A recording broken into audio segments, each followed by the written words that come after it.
buen día, mucho gusto, ¿cómo están? Educar para la humanidad, imperativos en tiempo de transformación, es el lema de este Congreso Internacional de Educación en China 2025 y uno de los temas ha sido sentido de la educación en tiempo de crisis. ¿Estamos en tiempo de crisis en la educación en el país, en esta parte de la región? Diría que estamos atravesando una crisis no solo regional, sino a escala global en materia educativa que se intensificó, podríamos decir, a partir de la experiencia tan profunda, tan traumática que fue el aislamiento producto del COVID-19. A partir de ese momento, la humanidad experimentó una de las migraciones más grandes de su historia, de la noche para la mañana y sin poder preverlo ni anticiparlo, millones y millones de niños en todo el mundo, niños, niñas, jóvenes, pasaron de estar en las escuelas, en las aulas, en los patios, en los colegios, a educarse o intentar hacerlo quienes podían, por supuesto, frente a las pantallas. A partir de ahí, nada fue igual. El regreso paulatino a los espacios educativos se fue produciendo, como todos y todas sabemos, pero lo cierto es que han quedado un conjunto de preguntas, de problemas, de esa experiencia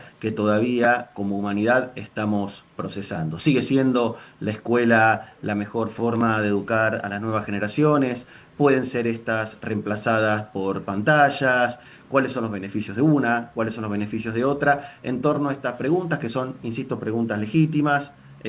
Giró este congreso que está teniendo curso estos días aquí en Lima. Ahora, con la experiencia que usted tiene, señor Arata, y con esa manera gráfica como nos ha descrito el momento que vivió la humanidad en la pandemia frente a la COVID-19, ¿cuáles son los principales problemas que se han podido detectar, ¿no?, en distintas comunidades respecto a el cambio de hábitos en la educación? Pasamos de ser una educación presencial en las aulas a una educación híbrida a través de la virtualidad. Pero dentro de todo esto, ¿qué problemas se han detectado, por favor?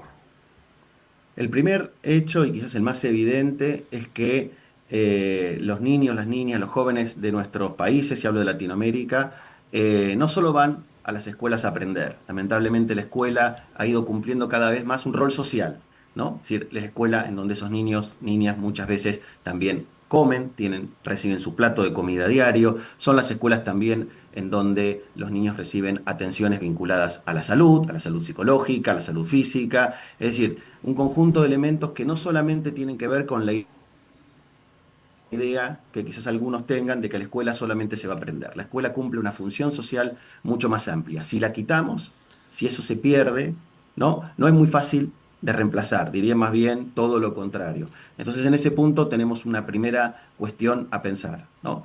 La segunda, creo, tiene que ver con cómo y cuán bien estamos preparados las profesoras, los profesores, los docentes para poder actuar en estos contextos. Y sin lugar a dudas ahí hay una necesidad de profundizar en la formación docente, en la formación en servicio, en prepararlos para los nuevos desafíos que enfrenta la humanidad. La inteligencia artificial todavía no la mencionamos, pero está en todos lados presente. Bueno, frente a eso también se plantean una serie de dilemas que este Congreso está pensando y que también en diferentes puntos de América Latina se están pensando. Creo que por ahí tenemos dos elementos. Y un tercer elemento, que diría es absolutamente imprescindible, tiene que ver con la principalidad del Estado en materia educativa. El Estado no puede abandonar sus responsabilidades en términos de garantizar el derecho a la educación del conjunto de la población. Y creo que hay un punto también absolutamente primordial, ¿no? Para recuperar en esta conversación. Ahora, usted ha planteado tres temas centrales. En el tema de socialización, ¿cuánto afecta a las generaciones el no ingresar a un proceso de socialización como el que genera la escuela en sus primeros años? Mire, a todos nos consta aquí que América Latina tiene ese triste mote de ser la región más desigual del planeta. La región más desigual del planeta no significa que seamos la más pobre, eso lo sabemos bien, sino la región en donde los recursos están peor distribuidos. Los ricos son más ricos y los pobres son más pobres. La brecha entre unos y otros es inmensa. Imaginémonos qué sería de nuestras sociedades si además retirásemos las escuelas. Yo siempre digo, trato de explicarlo con esta metáfora. Quizás la escuela no es el mejor invento de la modernidad. Quizás la escuela no resuelve todos los problemas que dice resolver. Pero sin escuelas, nuestras sociedades serían infinitamente más desiguales de lo que ya son. Por lo tanto, en la escuela nos jugamos como sociedad una carta importantísima respecto al futuro de nuestros propios países. Y es poder tener sociedades más integradas, con un acceso más equilibrado a los derechos básicos, entre los cuales un derecho fundamental, porque es un derecho llave, es el derecho a la educación. ¿Y por qué digo que es un derecho llave? Porque es el derecho que va a habilitar otros derechos. Si la gente no está formada, si la gente no está educada, si la gente no accede a la educación, ¿cómo va a reclamar salud? ¿Cómo va a reclamar un derecho digno, un derecho a un trabajo digno, perdón? Es decir, ahí tenemos, creo, un gran nudo para pensar. Y el otro tema que usted también lo ha puesto sobre la mesa, el tema de la preparación de los docentes. Eh, ha sido una etapa bastante compleja, muy difícil, ¿no? Porque ingresamos a una pandemia, se tomaron las decisiones, los gobiernos tomaron decisiones de distinta manera, ¿no? La conectividad se tuvo que acelerar en algunos puntos, pero no todos han tenido la misma facilidad. Los docentes han tenido poco espacio como para capacitarse, como para poder captar nuevos componentes en la educación virtual, que es la que se utilizó en el momento, ¿no? ¿Qué tanto hemos ido amoldándonos a estos cambios desde ya el trabajo que realizan los docentes? Mire, como en todo oficio, como en toda profesión, siempre hay gente que lo hace mejor, gente que no lo hace tan bien y gente que no da la talla. Hay que hablar con mucha honestidad y muy directamente. Yo no quiero idealizar a nadie, pero sí quiero sostener y afirmar, y me consta, y hay investigaciones rigurosas sobre el tema, que lo que han expuesto es que el vínculo pedagógico se ha sostenido gracias sobre todo al esfuerzo denodado de tantísimos docentes, de tantísimas docentes que han, como han podido, porque insisto, entramos a la pandemia sin que nadie nos preparase para ello. Esto es una evidencia, creo que a todas luces cierta, indiscutible. Digo, lo han hecho de la mejor manera posible. Insisto, algunos con mayor compromiso, otros con menor compromiso, pero si hay algo que ha permitido mantener algo del orden de la idea de lo educativo en ese contexto tan apremiante fue precisamente el trabajo docente. Ahora bien, estamos en un contexto, creo, y en una época, diría, marcada por profundas incertidumbres. Esto creo que afecta a a todos los órdenes de la vida, pero especialmente el educativo, porque el educativo trata de ofrecer algunas certezas respecto de hacia dónde va la sociedad, respecto de cuáles son los saberes que una sociedad tiene que aprender para poder mantener una continuidad a lo largo del tiempo. Creo que hay también, y congresos como el de Rama, Encinas, está planteando es, bueno, hagamos un alto en el camino, hagamos una pausa, hagamos un paréntesis y reflexionemos sobre las grandes cuestiones de fondo, hacia dónde va la humanidad, cuáles son las transformaciones sociales que estamos presenciando, qué lugar puede y debe ocupar lo educativo en todo ese escenario. Creo que estos asuntos no tienen una respuesta sencilla, creo que estos asuntos son problemas en curso y creo que también vale la pena demorarse un poquito en hacernos buenas preguntas en relación a estas cuestiones que son de un significado tan importante para la humanidad. Nuestro invitado es el señor Nicolás Arata, profesor de Historia de Educación Argentina y Latinoamericana en la Universidad Pedagógica Nacional UNIPE y en la Universidad de Buenos Aires. Él está participando en el 15º Congreso Internacional de Educación en Cinas 2025, que está organizando la derrama magisterial. El otro tema, ¿estamos o no estamos preparados para la virtualidad? Porque, como usted bien lo anota, y ¿Estamos usted, preparados para la vida?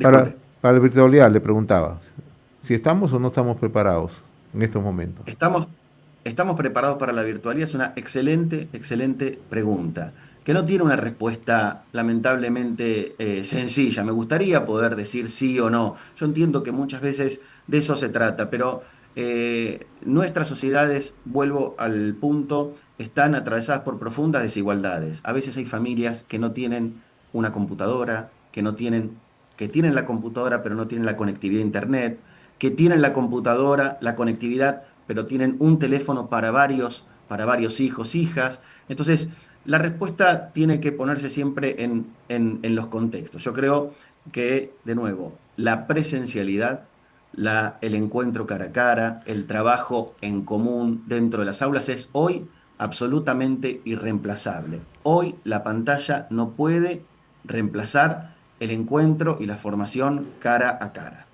Dicho esto, también hay que decir que la pantalla nos ha permitido a tantos y a tantas poder encontrarnos, comunicarnos de maneras que antes eran inimaginables. Esta entrevista, por ejemplo. Entonces, hay, creo, puntos a favor respecto de la virtualidad, que son innegables y que representan un avance, pero eso no nos debe hacer creer que una cosa viene a reemplazar a la otra. El encuentro presencial, la escuela, el trabajo cara a cara en las aulas, ese es absolutamente irreemplazable. Ahora, señora Arata, usted ha puesto un contexto bien interesante y esto se aplica para toda la región latinoamericana, sin excepción alguna, ¿no? Y me traslada un poco, le voy a contar una anécdota que vivimos en el Perú, ¿no? En el Perú, en la época de la pandemia, cuando ya se determina las clases virtuales, la conectividad, se apeló primero a la televisión para que se dicten clases masivas para los centros educativos, sobre todo en zonas rurales del país. Y en otras, la aplicación de ya a través de la telefonía celular, ¿no? Y me quedó graficada una foto en el norte del país donde llegamos, en Piura, donde un niño tenía que subir a un árbol para poder captar la señal de internet. Entonces, a partir de ahí uno empieza a preguntarse, ¿no?